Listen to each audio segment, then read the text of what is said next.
有很多的摩友说我们的后轮，不知哪个地方哒哒哒哒哒响，你会不会有可能是这个牌照打这个后泥瓦的声音呀？这个是很容易被忽略的，你知道吧？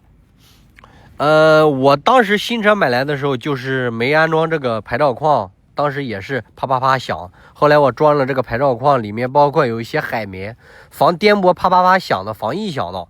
我感觉后面没有什么东西异响的，这个是很重要的。有喜欢的摩友，我们放在左下角吧，有喜欢的摩友可以去看一下。